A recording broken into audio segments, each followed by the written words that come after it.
सुद्धा आपलं तुमची सुद्धा हरकत मी देतो, एवढं झाल्यावर समाधान देतो. होईल. ठीक आहे. मंत्री महोदय,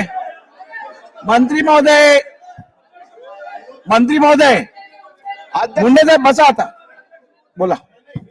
हे तर तुम्ही मला मी स्पष्टपणे आज सांगतोय की तुम्ही आमच्या अधिकाराचा आनंद करताय. अध्यक्ष, हेतू आरोप म्हटला तरी चालेल, आरोप म्हटला तरी चालेल. विरोधी यावेळेस पक्षनेते अध्यक्ष- तिघांना प्रश्न विचारायची अध्यक्ष संधी महोदय, दिल्यानंतर एका- उत्तर घ्यायचं बघा, नाहीये असं का नाही. आपल्याला? ही पद्धत नाही.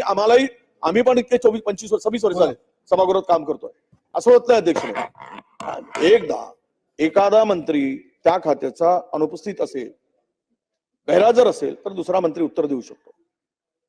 पण त्या खात्याचे ते मंत्री प्रत्यक्ष इथे उत्तर देत असताना त्यांना थांबवून दोन मंत्री उभे होऊन त्याचं ते उत्तर देतात.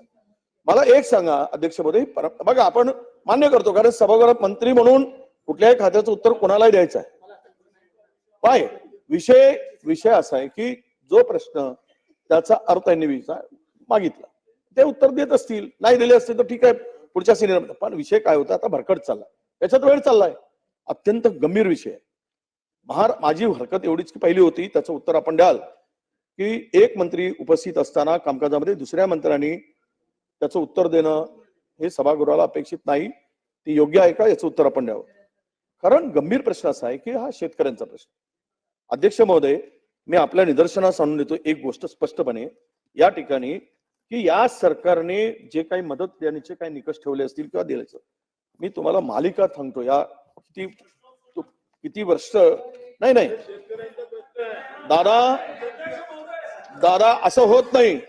हा प्रश्न एका प्रश्नावर आपण जाऊ देत. 14 मिनिटं एका प्रश्नावरती दिली आहेत. 14 मिनिटं झाली. तुम्ही मंत्र्यांना 7 मिनिट दिलात. तुम्ही मंत्र्यांना 7 मिनिट घेतले. मंत्री उत्तर पाहिजे की नको आपल्याला? प्रश्न विचारू दिले काय? एक मंत्री उभा होतो, दुसरा मंत्री उभा होतो. आपण मदत आहे.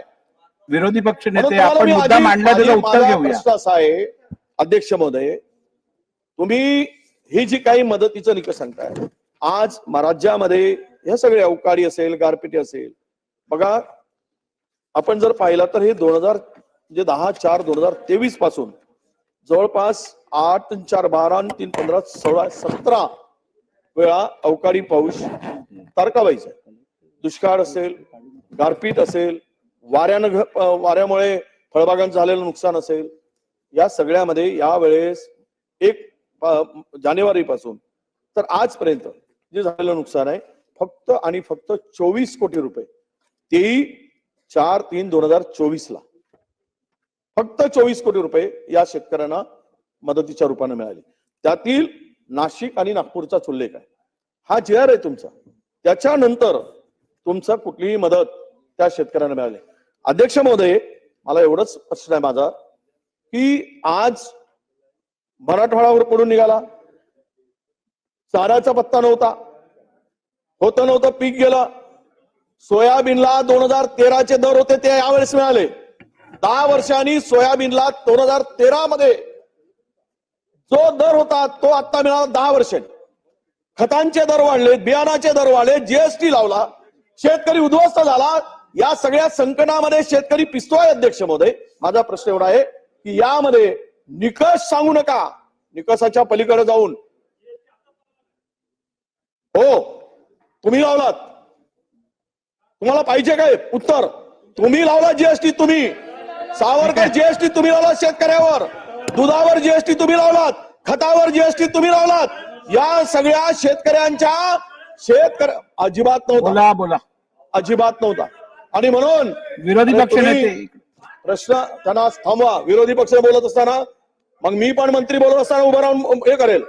तुम्ही समजत होत्या ना, ही काय पद्धत नाही. केव्हाचे होते त्यांना विचारा प्रश्न, कधी लावला? 16 मिनिटं झाली आहेत. अध्यक्ष महोदय, हे जे निकष सांगत आहे या निकषाच्या पलीकडे जाऊन आपण मदत करणार आहात का? कारण 8,000 आत्ताची जी परिस्थिती आहे, 8,700 हेक्टर हे जे नुकसान झालंय आत्ताच्या याच्यामध्ये की 88,000 हेक्टरवर पिकाची धुळदाण झाली. वादळी पाऊस, गारपिटी ही आतापर्यंतची स्थिती आहे. आणि विदर्भामध्ये तर हे संपूर्ण 76,000 हेक्टरचं नुकसान आहे.